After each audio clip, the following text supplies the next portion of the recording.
ఈరోజు వెంకటేశ్వర రెడ్డి గారి ఆధ్వర్యంలో అలాగే వీరనారాయణ గారి ఆధ్వర్యంలో అల్లాడిపల్లె గ్రామస్తులు ఇంతమంది పూల వర్షం అని అనుకోవడం కంటే పూల తుఫాన్ నెక్స్ట్ లెవెల్ దాటి పూల సైక్లోన్ అనొచ్చు, పూల హరికేన్ అనొచ్చు, పూల టొర్నాడో అనొచ్చు, ఉక్కిరి బిక్కిరి చేసుకుంటూ దాదాపు 3-4 ఆటోల పూలతో ఈరోజు మన కాబోయే ఎమ్మెల్యే, కాబోయే మంత్రి శ్రీ పుట్టా సుధాకర్ యాదవ్ గారిని ఈ విధంగా పూల వానతో తీసుకునేసినందుకు ప్రతి ఒక్కరికి పేరు పేరున ధన్యవాదాలు తెలియజేసుకుంటున్నాం.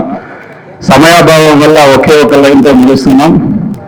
మా నాన్న చిన్నప్పుడు అనేవాళ్ళు, చీకటిలో కూర్చొని చీకటిని తిట్టుకుంటూ కూర్చోవడం కంటే ఒక దీపం, ఆ దీపము ఎన్నో దీపాలు వెలిగించి అందరికీ వెలిగిస్తుందని.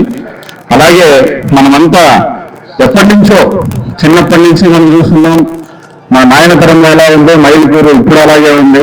అలా ఉంది అని అనుకోకుండా ఏ పరిశ్రమలు లేవు, అభివృద్ధి లేదు, కాలేజీ లేదు, క్రీడా మైదానాలు లేవు, రైతుల గిట్టుబాటు లేవు, రైతుల రుణాలు లేవు.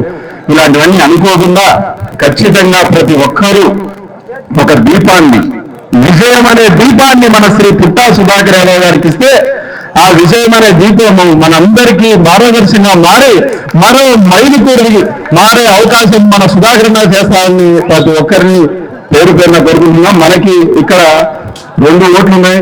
ఖచ్చితంగా 2 ఓట్లు సైకిల్ గుర్తుకే ఓటేయాలి. మీరు సైకిల్ గుర్తు ఓటేసి అఖండ మెజారిటీతో మన ఎమ్మెల్యే గారిని అలాగే మన ఎంపీ భూపేష్ రెడ్డి గారిని గెలిపించాలని ప్రతి ఒక్కరిని పేరు పేరున కోరుకుంటున్నాము.